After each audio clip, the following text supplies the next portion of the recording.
C'est toujours un plaisir d'animer ces sessions chaque mercredi ici au Digital at Africa. Bonjour à tous. Je m'appelle Maud, chargée de communication ici à Digital at Africa et aujourd'hui, nous sommes très heureux de présenter la session aujourd'hui sur le sujet des services web ouverts de Digital at Africa via ArcGIS. Et je suis aussi très heureuse de présenter notre présentateur aujourd'hui. Ce n'est pas un étrange ici au Digital at Africa, c'est mon collègue responsable de l'engagement de l'utilisateur, Monsieur Joseph Tishomiri. Joseph, à vous. Bonjour à tout le monde et merci Maud et bienvenue à notre session hebdomadaire live. Aujourd'hui, nous allons parler des différentes façons d'accéder à nos données Digital Africa, surtout comment nous connecter à nos données à travers le logiciel classique et spécialement le logiciel ArcGIS. Si je commence par parler de ce système que nous appelons Open Web Services, c'est des services en ligne qui nous permettent d'accéder à différentes bases de données. Et ça vous paraît du cas de Digital Africa.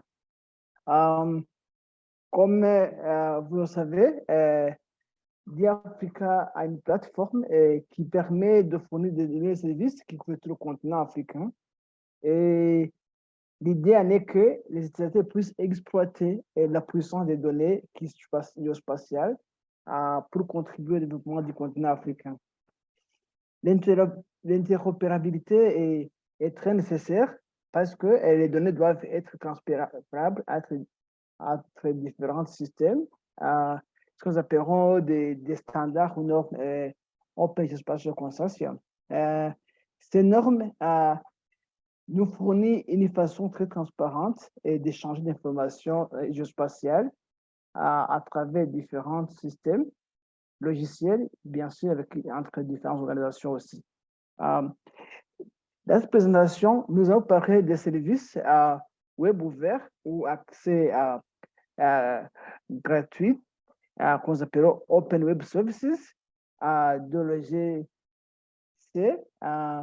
qui sont fournis par Digital Africa et nous allons explorer comment ils peuvent être utilisés efficacement avec ArcGIS ou QGIS, mais pour le moment, nous allons nous concentrer sur ArcGIS.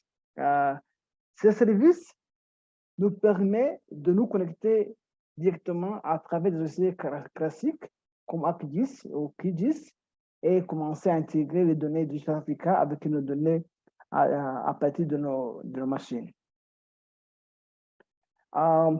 Si on peut parler de ces services que nous appelons Open Web Services de l'OGC, ce sont des protocoles en fait qui sont centralisés, développés par OGC et qui permettent bien sûr de partager les données.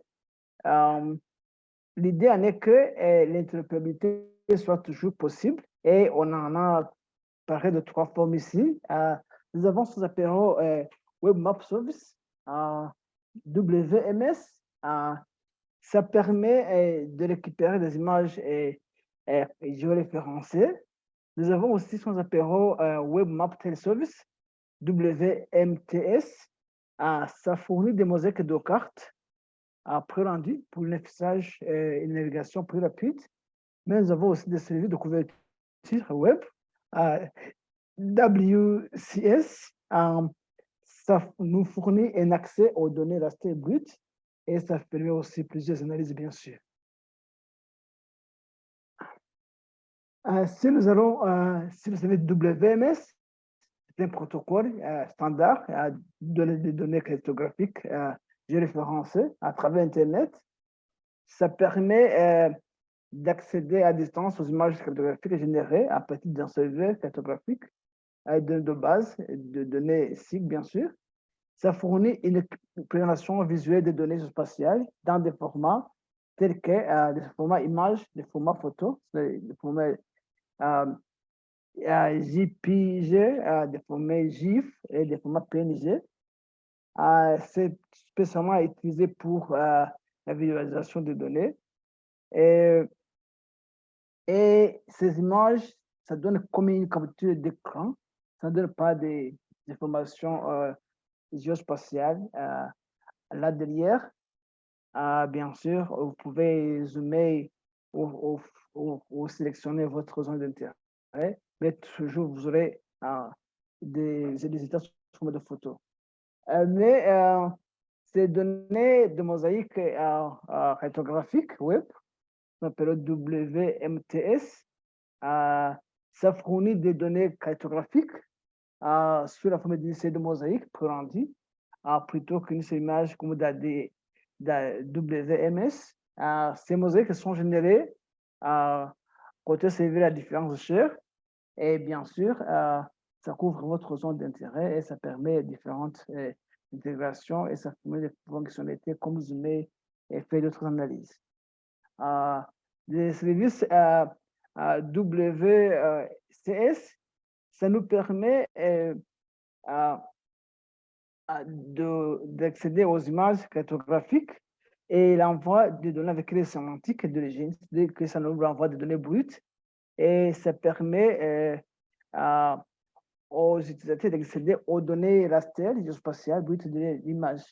Et ces données, bien sûr, ont une grande flexibilité d'application algorithmique personnalisée et ça permet différents types d'analyse géospatiale. Ici, nous allons faire une petite démonstration pour montrer comment nous pouvons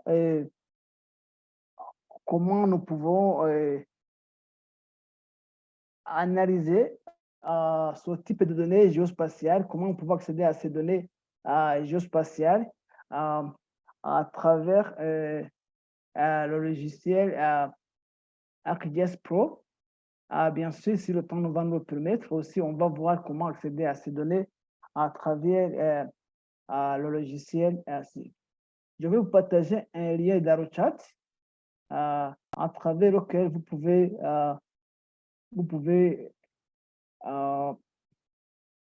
pouvez suivre les étapes bien détaillées avec un outil d'écran.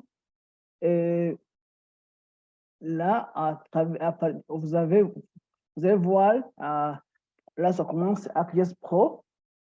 L'idée en est que nous allons nous connecter au serveur WMS.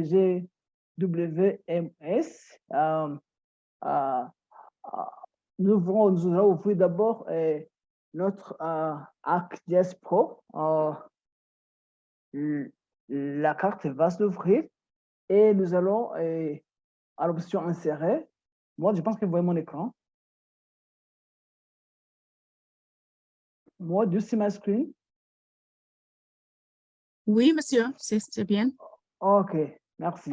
Nous allons aller à l'option insérer et puis nous allons dire connexion et nous allons dire new WMS server, c'est-à-dire nouveau serveur WMS. Nous allons cliquer là. On va nous donner le lien vers le serveur. Le lien aussi, je vais partager dans le chat. Partager aussi le lien dans le chat. Alors, on va nous donner ce lien. Alors, on va laisser d'autres options par défaut et on va dire OK.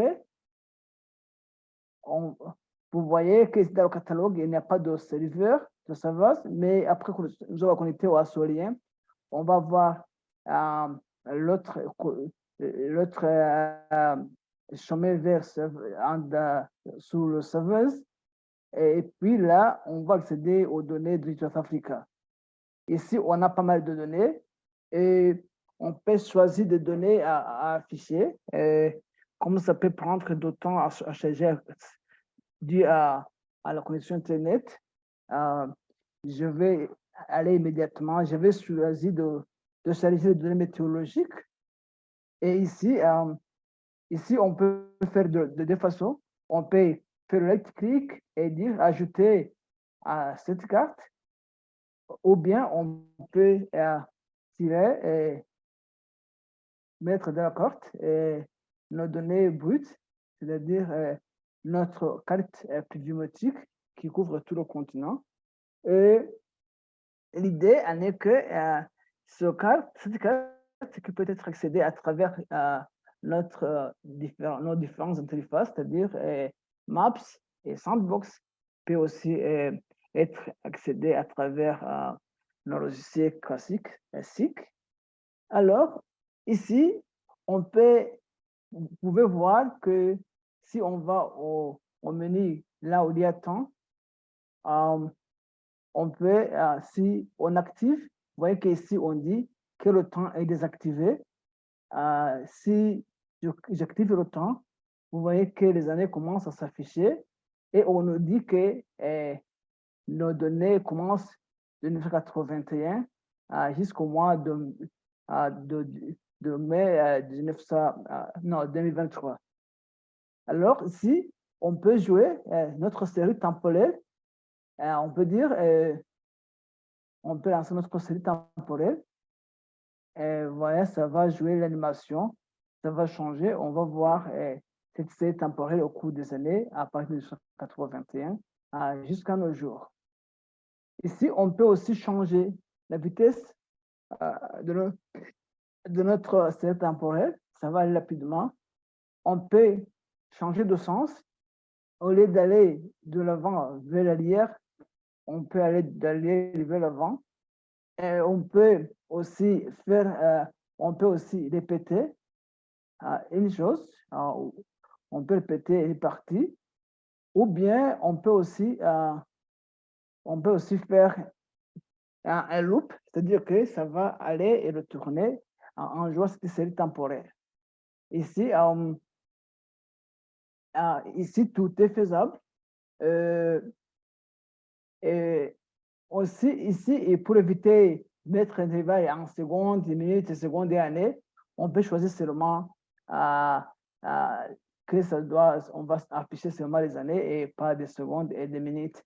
Et tout est faisable. Et une fois on a eu accès à ça, on pourra peut-être s'intégrer avec d'autres données.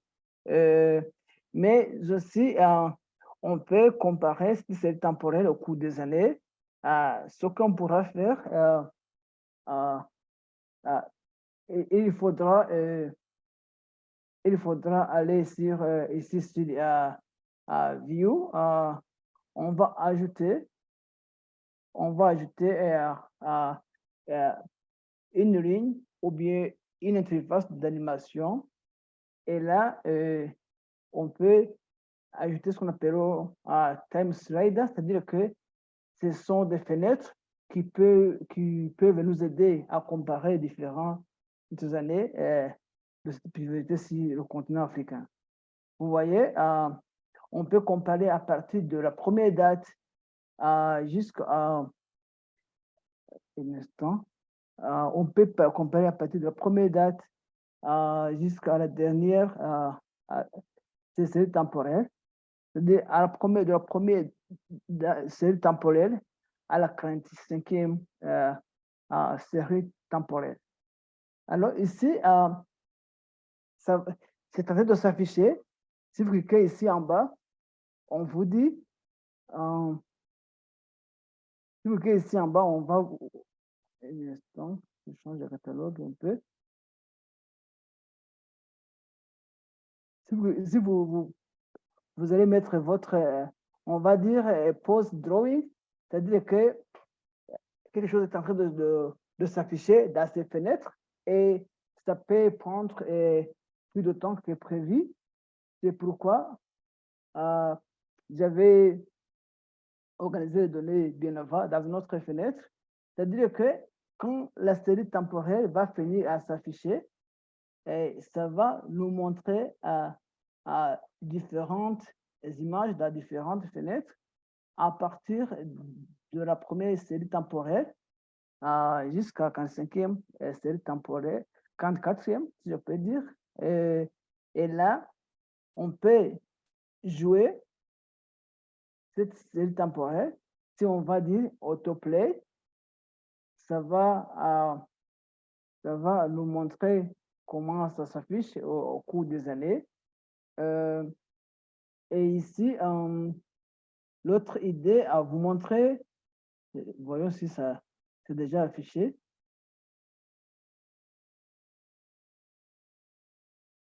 Voilà. Un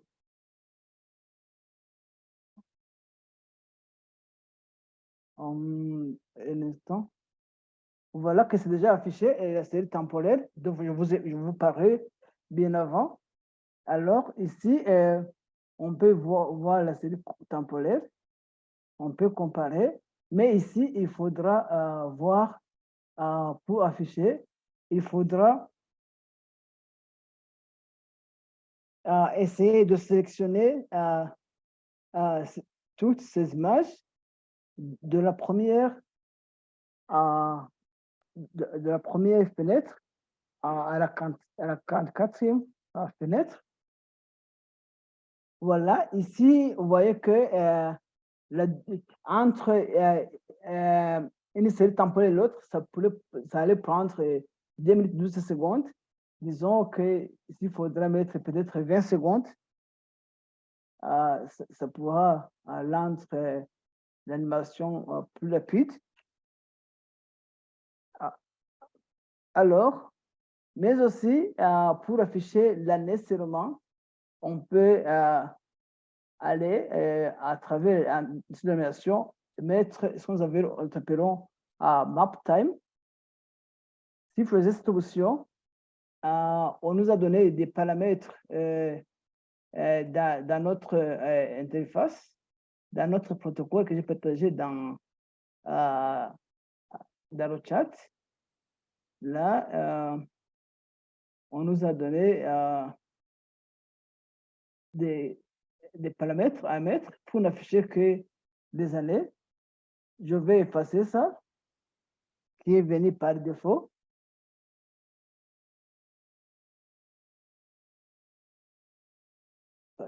Et afficher ce qu'on nous a proposé.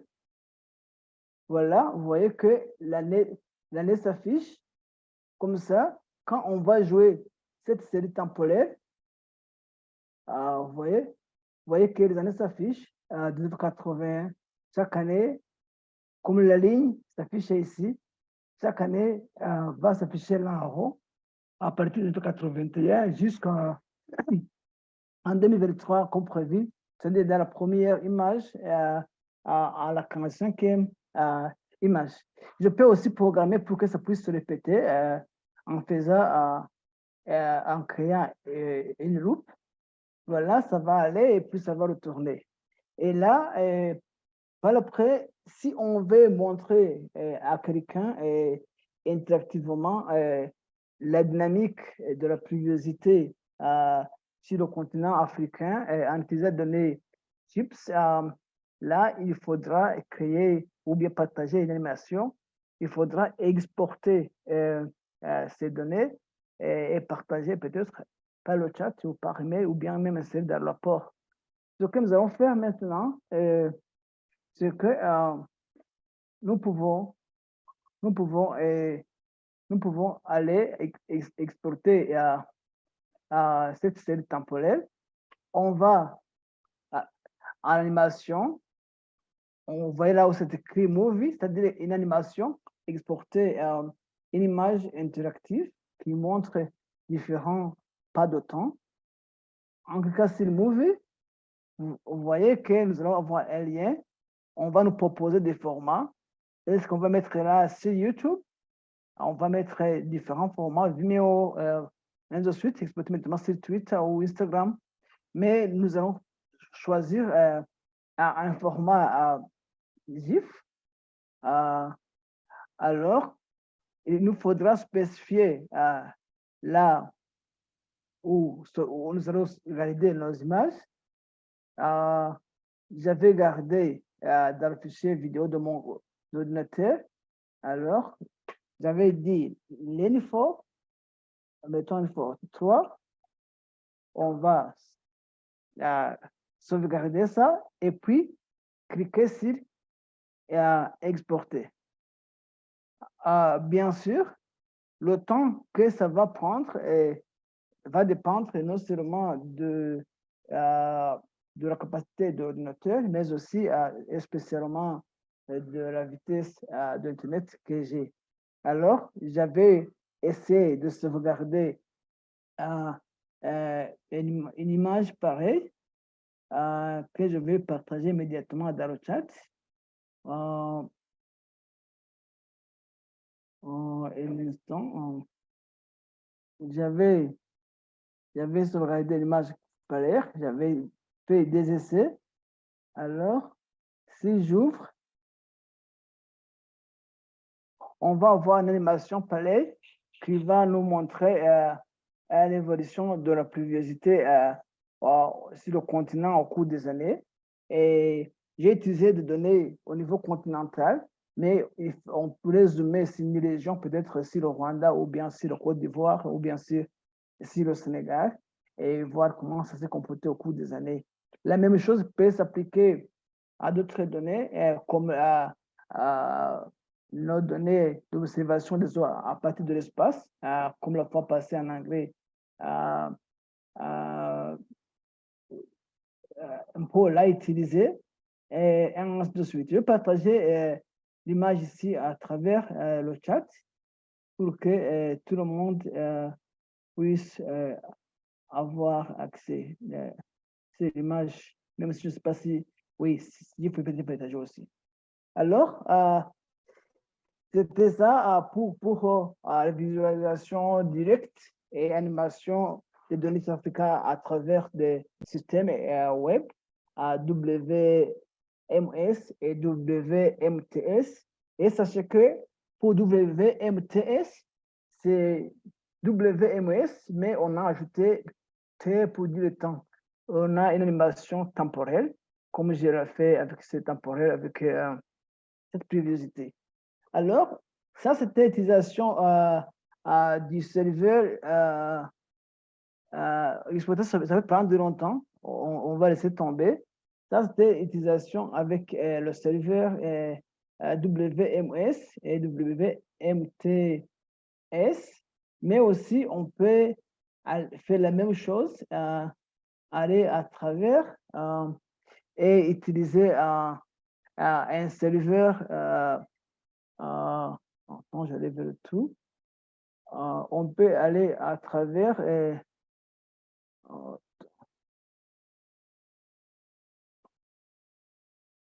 OK. Je peux créer un nouveau projet pour nos premières études. On peut aller à travers le même protocole pour insérer un serveur WCS. On doit aller à connexion et au lieu de choisir New WCMS Server, il faudra choisir un serveur WCS. Le lien est dans le protocole que j'ai partagé. Il faudra poster le lien et puis ça va se connecter. Ça peut prendre longtemps ou pas. Ça dépendra de la connexion. Et une fois connecté, si nous allons aller dans notre catalogue de données, vous allez voir les serveurs. Alors, ici, nous avons toujours accès, au lieu d'un serveur .wms, on a un serveur .wcs.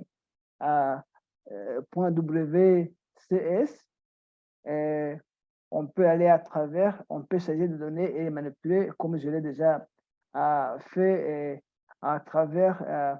Vous voyez que ici on peut avoir accès à différents types de données. Par exemple, je peux mettre ce que nous appelons NDVEC climatologie, c'est-à-dire que ça nous enseigne de l'état de l'évolution de la végétation sur les conditions climatiques. Et même si ça peut prendre longtemps, mais c'est quelque chose qui peut être chargé. Mais aussi, ça c'était notre exemple, mais la fois passée, quelqu'un avait dit en français, comment on peut aussi faire, est-ce qu'on peut aussi faire à travers le QGIS? C'est aussi possible, juste une petite démonstration pour montrer que c'est aussi possible. On peut se connecter au serveur en utilisant logiciel QGIS et en utilisant ce logiciel, on peut aussi aller à travers faire des animations et ainsi de suite. Voilà qui se prend plus ou moins de temps.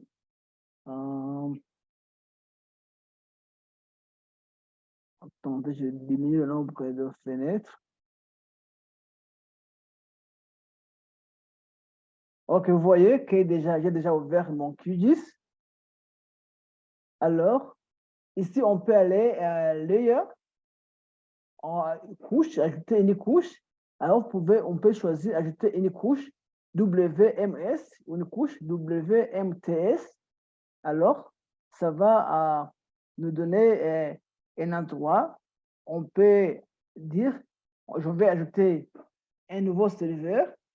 On va demander un nom de serveur. Dans le protocole, le serveur s'est nommé Serveur du Africa, DE Africa Services. Nous avons aussi le lien. Nous allons poster le lien à travers cette fenêtre. Et par après, nous allons dire, on nous a laissé toutes choses par défaut. Et nous allons dire, OK, parce que moi, j'utilise ça, on dit que ça existait. C'est pourquoi on va dire, si on va l'emplacer, je peux dire, OK, pas de souci. Et par après, je vais dire, connectez-moi au serveur WMS et WMTS de Africa. Si je me connecte, vous voyez que j'ai accès à plusieurs données de Africa, comme j'avais accès sur ces données même à travers le logiciel ArcGIS. Et là, par exemple, ces données météorologiques de pluviométrie, je peux ajouter. Je peux prendre. Voilà. Et on a le protocole, comment spécifier un intervalle de temps, comment naviguer et comment générer des animations. Plus ou moins la même chose comme dans la QGIS Pro. Et on peut intégrer des données de la même façon également. Voilà. Et tout c'est là pour rendre la vie plus ou moins facile à nos utilisateurs. Et du coup, je reviens à la présentation. Alors, l'idée en est que, pour le moment, Digital Africa essaie d'atteindre le grand nombre d'utilisateurs possible. Nos données sont accessibles à travers carte Digital Africa, ça c'est la première façon. Deuxième façon, vous pouvez aller à travers le sandbox. Troisième façon, vous pouvez vous connecter immédiatement à travers le logiciel SIG classique, comme ArcGIS et QGIS. Quatrième façon, vous pouvez aller sur le géoportail africain pour pouvoir accéder à nos données et les intégrer à travers différentes plateformes. Bien sûr, tout le monde qui a toujours accès à notre formation en ligne a un grand avantage de savoir toutes ces étapes et comment les données ont été générées, comment les intégrer, comment utiliser différentes plateformes.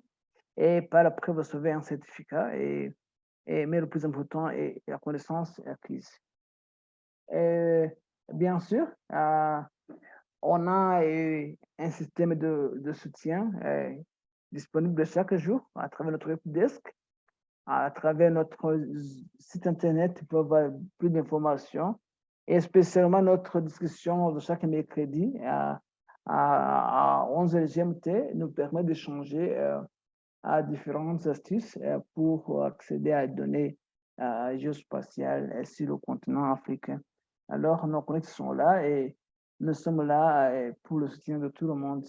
Merci beaucoup à tout le monde et à vous, Maud. Merci, Joseph. Merci tout le monde, comme d'habitude.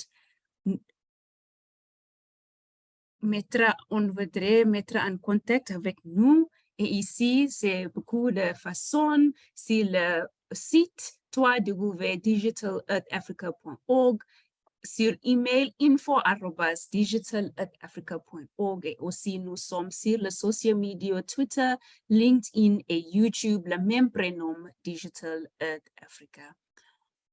On va prendre une photo pour un social media, mais après, je voudrais remercier tout le monde pour votre soutien, votre temps, et aussi Joseph, mon collègue, merci pour la présentation très claire et pédagogique, je l'apprécie beaucoup. À ce moment, on va, oui,